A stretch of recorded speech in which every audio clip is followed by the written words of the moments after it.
It's August 14th, 1962. Timmy is nowhere to be seen. The case is rather a peculiar one. We see at 7:40, Timmy leaves his college classroom with his friends, most likely walking them to their dorm complex. At 7:46, Timmy is seen alone, no one in front of him, next to him, or behind. All of a sudden, the culprit comes into frame. We can't make out his exact image, but we can see that he follows little Timmy behind him on his way to the staircase. The camera then cuts out and resumes after this mysterious man walks back out. Unfortunately, there is no camera that is in the stairwell that could show us what happened between that time. But I can't focus on getting that footage back, so I'm gonna have to investigate the scene. Rumor is that there is a bloody footprint at the top of the stairwell. We haven't found the body yet, but I know I can find it when I visit the scene later today. And that footprint just might be the key to solving this mystery. We first walked up to the front desk of the educational building, asking for the camera footage, as they were near the place of the kidnapping. They complied, lending us their footage. Here it is, with half of it missing.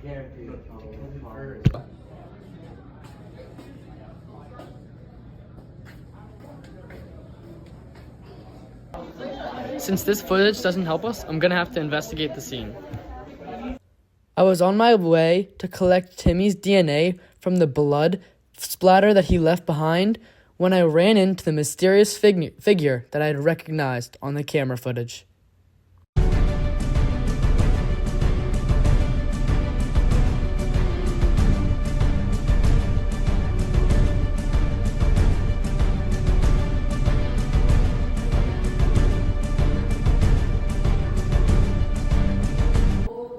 After our suspected culprit was taken into custody, I was able to collect a sample of Timmy's DNA. Now we can see Timmy's DNA.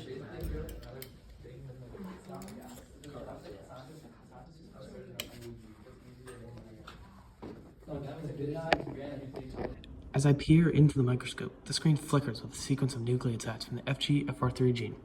Something stands out. At position 1138, a single nucleotide substitution. Guanine replaced by adenine. This tiny change in the DNA code translates into a single amino acid swap, glycine to arginine, right at the 380th position of the FGFR3 gene. Imagine an architect building a blueprint for a house or a building. This is DNA being transcribed into mRNA. Now think RNA polymerase is the architect. It takes the original house design and forms a new one in a different design. This is a mutation because Timmy's DNA changes and he will produce the wrong protein. A mutation does not always lead to a change in the protein, but Timmy's does. Under the microscope, we were able to see a gene in which a point mutation took place. A single nucleotide was substituted for another. Transcription is a process where DNA is copied into messenger RNA, mRNA, by RNA polymerase in the nucleus. The mRNA then travels into the ribosome, where translation occurs. During translation, ribosomes read the mRNA sequence and use transfer RNA to assemble amino acids into protein. Now imagine you have a book in Russian, but you need to turn this from Russian to English. But inside of the book, there are words, characters, and literary elements that are only present in the Russian language. Now, you can't just change the words completely, but you can find similar characters, words, and literary elements that are in the English language and substitute those in to convey a similar meaning.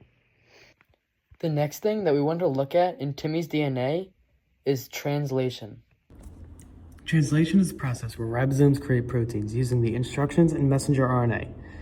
It has 3 steps: initiation, elongation, and termination. The ribosome assembles around the messenger RNA, and tRNA brings amino acids, and they are linked together to form a protein. The process ends when a stop codon signals completion, releasing the protein for use in the cell.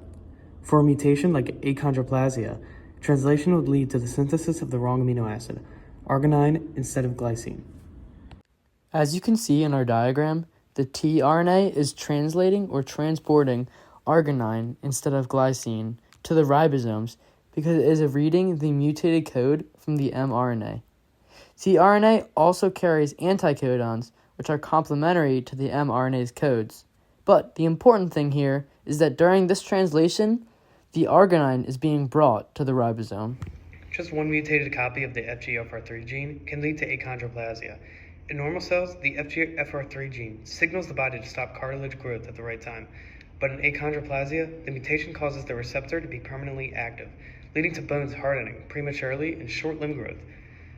A single letter changes, yet it reshapes the entire life. While environmental factors have been speculated, no strong evidence links them to the condition. I think I should go talk to Timmy's parents to get more info. Timmy wasn't even born yet when we found out about his mutation. He was diagnosed with achondroplasia while in the womb. We've always supported him while he was growing up, and he would be bullied for his size and how he looked. Wow, I'm so sorry that Timmy has gone missing, but I'm going to go interrogate our suspect and see if I can get to the bottom of what really happened with Timmy. Why'd you do it? Do what? Why'd you do it? Why'd you kill an innocent man? You want the truth? Of course I want the truth. Give it to me. I was bullied as a kid. I was always way taller than everybody else. It drove me crazy. You would think I was happy being tall. It was my biggest insecurity. When I saw Timmy walking home from school, it gave me flashbacks to when I was bullied. I couldn't take it. I snapped. I did it. I'm sorry. I did it. That's it. We're done here.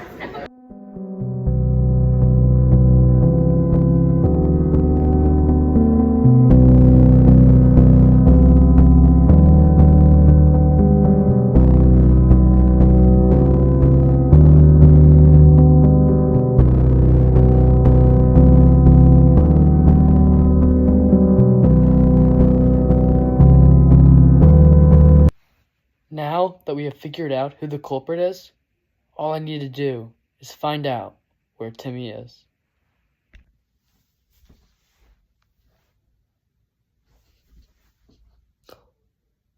The container.